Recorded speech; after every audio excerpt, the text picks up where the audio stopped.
नमस्कार दोस्तों।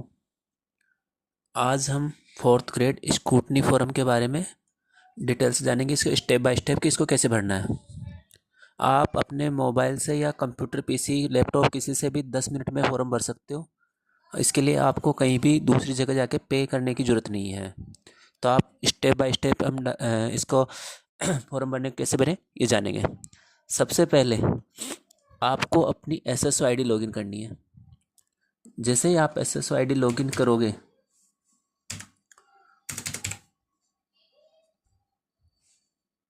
SSO ID login करने के बाद में आपको कुछ ऐसा इंटरफेस दिखाई देगा रिक्रूटमेंट पोर्टल पे। आपको इसमें रिक्रूटमेंट पोर्टल पे जाना है। रिक्रूटमेंट पोर्टल पे जैसे जाओगे आपको माई रिक्रूटमेंट का एक पोर्टल दिखेगा, एक टैब दिखेगा माई रिक्रूटमेंट। माई रिक्रूटमेंट पे आपको क्लिक करना है। माई रिक्रूटमेंट पे क्लिक करने के बाद में ऊपर की तरफ आपको कुछ टैब्स दिखाई देंगे, जिसमें एक लास्ट में राइट साइड में डिटेल कम स्क्रूटनी फॉरम का एक ऑप्शन होगा, उस पर क्लिक करना है। जैसे ही आप उस पर क्लिक करोगे आपको एक दिखाई देगा कि class 4 employ direct recruitment 2024 class 4। इसकी स्टार्ट डेट 9 फरवरी थी, एंड डेट 23 फरवरी है। इस पर आपको अप्लाई करना है। जैसे आप अप्लाई करोगे आपको कुछ ऐसा इंटरफेस दिखाई देगा। आपको यहाँ चेक बॉक्स पे क्लिक करना है और ओके बटन दबाना है। इसके बाद में आपको दोबारा से यहाँ चेक बॉक्स क्लिक करना है और एक लिंक दी गई है, इस लिंक पे क्लिक करना है। जब तक आप इस लिंक पे क्लिक नहीं करोगे जब तक आपका फॉर्म ओपन नहीं होगा। लिंक पे क्लिक करने के बाद में आपको वापस यहाँ आना है और ओके बटन दबाना है। ओके बटन दबाने के बाद में आपको कुछ ऐसा इंटरफेस दिखाई देगा। इस इंटरफेस में आपकी कुछ डिटेल ऑलरेडी भरा आएगी और कुछ आपको भरनी है।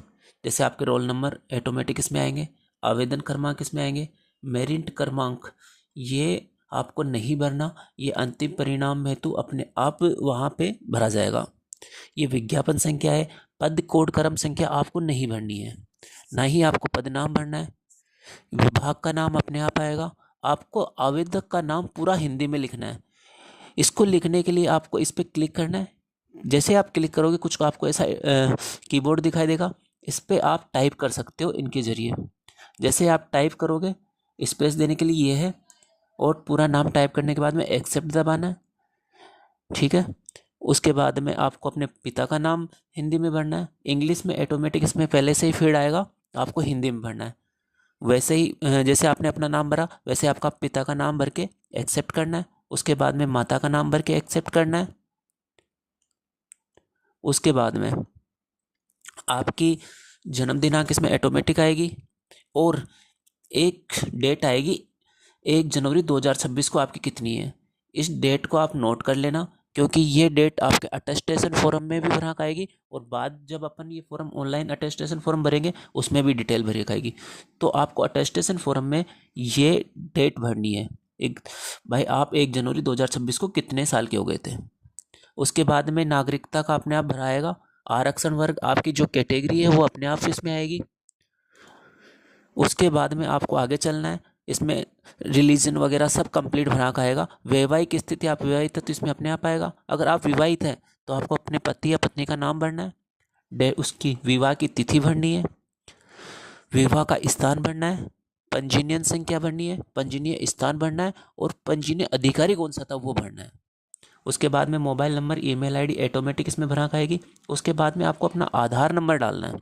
इसके अलावा आपको कोई अतिरिक्त नंबर आपके पास है तो वो नंबर इसमें आपको डालना है। उसके बाद में आप अनुसूचित क्षेत्र या से है या नहीं है वो आपको क्लिक करना है। ठीक है। अगर आप TSP एरिया के हो तो ये आपको भरना है, यहाँ पे नहीं है तो आपको कुछ नहीं करना। उसके बाद में आपको संतान विवरण भरना है। अगर आप विवाहित है तो आपके कितने संतान है 2002 के बाद में वो इसमें डालनी है। उसके बाद में आपको अगर आपके संतान है तो उनके नाम और उनकी डेट ऑफ बर्थ डालनी है। भूतपूर्व सैनिक, NCC, उत्कर्ष खिलाड़ी कुछ हो तो वो आपको डालना है।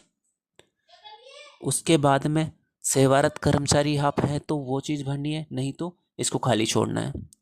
मूल निवास इसमें आपका ये ऑटोमेटिक ऑलरेडी भरा का आएगा। जन्म स्थान, इस जन्म स्थान में आप सबसे पहले राज्य सेलेक्ट किए, उसके बाद में आपका जिला सेलेक्ट करना है, उसके बाद में उसकी तहसील सेलेक्ट करनी है। उसके बाद में आपको नीचे एड्रेस आएगा। एड्रेस आपका एक तो पत्र व्यवहार कॉरेस्पॉन्डेंस एड्रेस आएगा, एक आपका स्थायी पता जो आपका डोमिशियल एड्रेस है वो आएगा। ये दोनों आपको भरना है।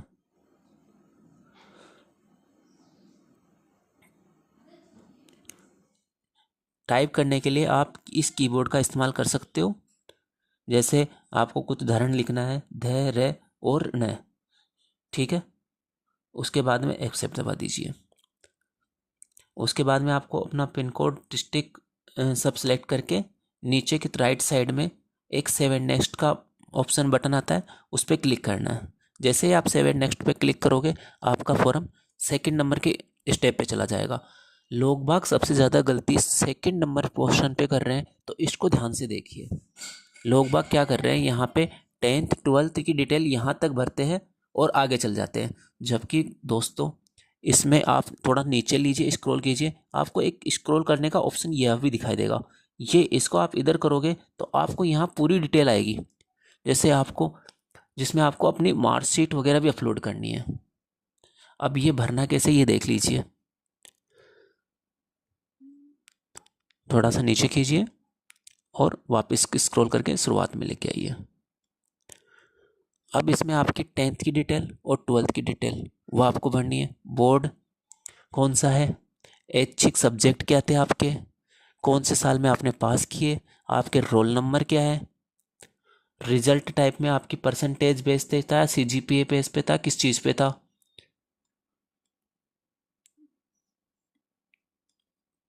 परसेंटेज बेस पे है तो कुल नंबर कितने थे, प्राप्तांक कितने आए। परसेंटेज आपकी इसमें ऑटोमेटिक आ जाएगी जब आप कुल अंक व प्राप्तांक डालोगे।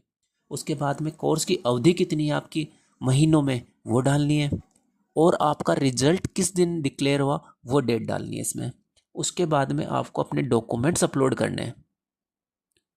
ठीक है दोस्तों, इसमें विषय के अंदर आपको सिर्फ ऐच्छिक विषय ही डालने हैं, आपको कंपलसरी सब्जेक्ट डालने की ज़रूरत नहीं है। उसके बाद में आप इसमें इस तरीके से आप जो जो भी आपके पास डिग्री है, जो जो भी आपने एजुकेशन में कर रखा है वो सब आप इसमें भर सकते हो। उसके बाद में नीचे जाओगे, उसके बाद में अगर ये अपने कोई काम का नहीं है 4th ग्रेड में, तो आपको ये ऐसे खाली छोड़ना है और नीचे चल जाना है, ठीक है। और सेव एंड नेक्स्ट पे कर दीजिए, क्योंकि इसके अंदर वही लोग भरेंगे जैसे किसी को ब्लैक लिस्ट किया है, दंडित किया है, किसी का इंटर्नशिप हो, तो ये अपने कोई काम का नहीं है। अपने को यहाँ से सेव नेक्स्ट करना सीधा। सेव एंड नेक्स्ट करने के बाद में आपको आगे एक थर्ड स्टेप इस पे आएगी।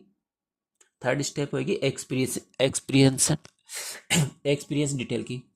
एक्सपीरियंस अगर आपके पास कोई हो तो वो डालना है, नहीं हो तो आपको इसको खाली छोड़ना है और सेव नेक्स्ट कर देना है। जैसे सेव नेक्स्ट करोगे आपको फोटो साइन का ऑप्शन आएगा। इसमें आपको फोटो और साइन डालने नवीनतम। फोटो की साइज होगी 50 KB से ज़्यादा और 100 KB से कम। वही सिग्नेचर की साइज होगी 20 KB से ज़्यादा और 50 KB से कम।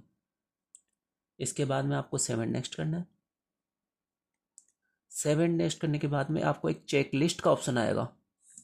चेक लिस्ट में आपको दोस्तों इसमें फर्स्ट, सेकंड और थर्ड ये अपने भरने हैं। आपके अगर 10th क्लास एग्जाम से पहले हो चुकी है तो आपको ABCD में शुरुआत वाला ऑप्शन भरना है और E वाला ऑप्शन आपको छोड़ देना है, क्योंकि साक्षात्कार के स्थिति में साक्षात्कार अपने नहीं है, ठीक है। उसके बाद में श्रेणी और वर्ग का ऑप्शन आएगा। क्या आपने जो श्रेणी आपकी कैटेगरी फॉर्म में भरी है आपका चयन उसी श्रेणी में।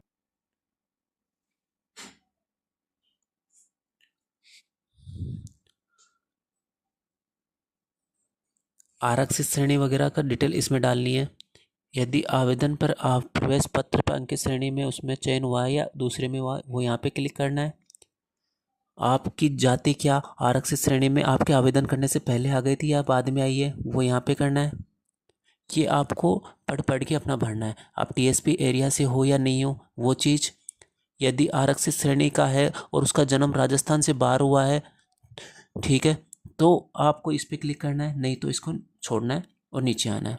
उसके बाद में अनुभव, आपके पास अगर कोई अनुभव है तो वहाँ यहाँ पे डालना है, नहीं है तो आपको इसको छोड़ना है, नीचे आना है। इसके बाद में मैंने आपको फर्स्ट पेज पे एक एज डेट बताई थी और आपकी एज बताई थी, वो सीधी सीधी यहाँ पे डालनी है। 1 जनवरी 2026 को आप कितने साल के हो गए थे वो यहाँ डालना है। विज्ञप्ति के अनुसार निर्धारित तिथि को आयु सीमा न्यूनतम और अधिकतम इसमें 18 और 40 करनी है, यहाँ पे डालनी है और सीधा आगे बढ़ना है। उसके बाद में ये चीज़, अगर आपको आयु में छूट चाहिए, आप 40 साल से ऊपर के हो चुके हो तो यहाँ पे क्लिक करना है, नहीं है आपको आयु में छूट नहीं चाहिए तो इसको खाली छोड़ना है और सीधा नीचे आ जाना है, ठीक है। उसके बाद में ये अपने को कुछ नहीं भरना, इसको सीधा खाली छोड़ना है और सीधा नीचे आके राइट साइड में 7 नेक्स्ट पे क्लिक करना है। जैसे आप 7 नेक्स्ट पे क्लिक करोगे, आपको आपकी एजुकेशन डिटेल्स भरनी पड़ेगी और आपको डॉक्यूमेंट्स अपलोड करने हैं। अब ये डॉक्यूमेंट्स में आपको कौन कौन से चीज़ अपलोड करनी है वो चीज़ है। तो यहाँ पे आपकी 10th की सर्टिफिकेट, उसके नंबर, उसके जारी दिनांक, ठीक है, और आपने इसमें पीडीएफ में कितनी चीज़ें डाली है वो सेलेक्ट करना है और यहाँ अपलोड करने हैं। उसके बाद में अगर 12th की है तो वो, आपने बीए की है तो उसकी डिग्री, उसकी डेट और उसकी मार्कशीट वगैरह ये चीज़ डाल सकते हो। उसके बाद में एमए की है तो वो चीज़, एमए या एमएससी की है तो एमकॉम की है। ये चरित्र प्रमाण पत्र आपको नहीं भरना, क्योंकि चरित्र प्रमाण पत्र का अपने पास में नीचे ऑप्शन है, इसको आपको खाली छोड़ना है। एनओसी, अगर आप कहीं और नौकरी कर रहे हो तो इसको डालना है, नहीं तो ये नहीं डालना। उसके बाद में मूल निवास, इसमें मूल निवास के क्रमांक डालने, डेट डालनी है, एक डालना है और मूल निवास यहाँ पे आपको अपलोड करना है। उसके बाद में अगर आपकी शादी हो गई है उसके सर्टिफिकेट नंबर, उसकी डेट और यहाँ पे उसको अपलोड करना है। अटेस्टेशन फॉर्म, एक अटेस्टेशन फॉर्म था ऑफलाइन भरने के लिए, उस अटेस्टेशन फॉर्म की डेट आपने कब बनवाया था वो, उसके 2 पेज थे तो यहाँ 2 डालना है और उसको अपलोड करना है।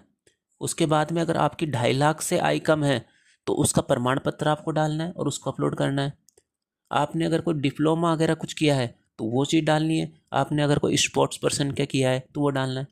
उसके बाद में एक हस्तलिखित प्रमाण पत्र आपको फॉर्म में मिला था, ये वाला आपको भर के यहाँ पे अपलोड करना है।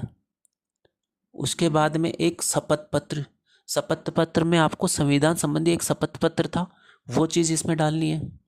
उसके बाद में जाति प्रमाण पत्र अगर आपका है तो वो डालना है। बच्चों की घोषणा पत्र का एक फॉर्मेट था तो वो भर के यहाँ डालना है। दहेज और धूम्रपान निषेध के लिए 2 फॉर्मेट आपको दिए गए थे पीडीएफ में, वो चीज़ यहाँ पे डालनी है। राजपत्रित अधिकारी 2 जो चरित्र आपने बनवाए हैं गजेटेड ऑफिसर के, वो यहाँ डालने हैं। और अंतिम संस्थान द्वारा जारी चरित्र प्रमाण पत्र, जो लास्ट टाइम पे आपने जिस स्कूल या कॉलेज से पास किया है उसका सीसी आपको यहाँ डालना है। उसके बाद में एक धोखाधड़ी से संबंधित घोषणा पत्र था जो आपको पीडीएफ में है, वो डालना है, ठीक है। और आपके अगर कोई अन्य प्रमाण पत्र है आय को छूट की संबंधित या स्वास्थ्य संबंधित, वो चीज़ आपको यहाँ डालनी है और ये करना है और इन 7 नेक्स्ट कर देना है। जैसे ही आप 7 नेक्स्ट करोगे आपका स्क्रूटनी फॉर्म का ऑनलाइन का ऑप्शन खुलेगा। जो स्क्रूटनी फॉर्म आपने ऑफलाइन भरा था वो सेम डिट्टो आपको यहाँ पे ऑनलाइन भरना है। वो सेम डिटेल, सारी डिटेल यहाँ पे भरनी है। जैसे ही आप थोड़ा सा साइट भेजिए तो थोड़ा सा टाइम लग रहा है, इसलिए थोड़ा सा बने रहे। हाँ, ये स्क्रूटनी फॉर्म आया। स्क्रूटनी फॉर्म में आपको इसमें सबसे पहले अपना एड्रेस डालना है। एड्रेस डालने के बाद में आप कहीं अगर कहीं और रहे हो तो वो चीज़ आपको भरनी है, नहीं रहे तो आपको ये नहीं भरना। उसके बाद में father's detail, mother's detail, wife husband detail, brothers sisters वगैरह, ये डिटेल आपको डालनी है, ठीक है। उसके बाद में आपको ये खाली छोड़ देना है। ये ओवन डिटेल, इसमें आपको खुद के Aadhaar number, nationality, date of birth, present age, जो डेट आपको मैंने शुरुआत में बताई थी वही यहाँ पे डालनी है। और एज एट मैट्रिकुलेशन, 10वीं पास करते टाइम पे आपकी कितनी थी वो डालनी है। उसके नीचे बर्थ ऑफ पैलेस, आपका जन्म कहाँ हुआ वो चीज़ डालनी है, स्टेट कौन सा था, डिस्ट्रिक्ट कौन सी वो डालना है। उसके बाद में डोमिशियल, आपका मूल निवास स्टेट कौन सा है, डिस्ट्रिक्ट कौन सी वो डालनी है। District and state which your father originally belong, आपके पिता ओरिजिनली कहाँ से बिलोंग करते थे वो चीज़ आपको डालनी है, स्टेट, डिस्ट्रिक्ट और रिलीजन। ठीक है। उसके बाद में आप अगर शेड्यूल एरिया से आते हो, टीएसपी एरिया से आते हो तो यहाँ पे यस करना है, नहीं आते हो तो आपको ये खाली छोड़ना है। उसके बाद में एक कॉलम दिखेगा, इसमें 15 साल की उम्र के बाद में आप किस किस स्कूल में पढ़े हो वो चीज़ यहाँ डालनी है। स्कूल का नाम, स्कूल का एड्रेस, स्कूल की district, pin code, date of entering और डेट ऑफ लिविंग, आप और कौन सी क्लास थी वो, ये सब आपको डिटेल भरनी है। वो डिटेल भरने के बाद में आप नीचे आना, या आपको कुछ नहीं भरना है। उसके बाद में दोस्तों ये चीज़ें आएगी, अगर आप कुछ एफआईआर है, आप अरेस्ट हुए हो या फिर आपको कोई एग्ज़ाम से डिबार किया है तो इनमें भरना है, नहीं तो सब में नो नो नो नो करके सीधा नीचे आना है।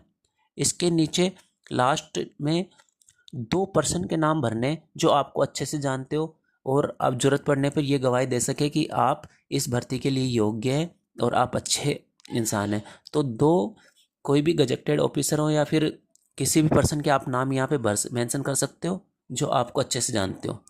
उसके बाद में आपको सेवन नेक्स्ट करना है। जैसे आप सेवन नेक्स्ट करोगे आपको पेमेंट का ऑप्शन दिखाई देगा, उस पर आपका 100 रुपीज़ का पेमेंट काटना है। जैसे पेमेंट काटोगे आपका फॉर्म कंप्लीट हो जाएगा।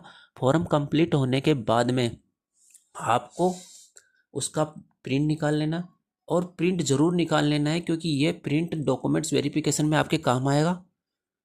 तो ये प्रिंट आपको बहुत ज़रूरत पड़ेगी, तो ये प्रिंट की 2 कॉपी निकाल के आप रख लीजिए और आपका फॉर्म कंप्लीट हो जाएगा। धन्यवाद दोस्तों। अगर आपको कोई समस्या आई हो वीडियो में तो आप मुझको कमेंट करके बता सकते हो। अगर आपको वीडियो अच्छा लगे तो लाइक और सब्सक्राइब जरूर करें प्लीज़। धन्यवाद।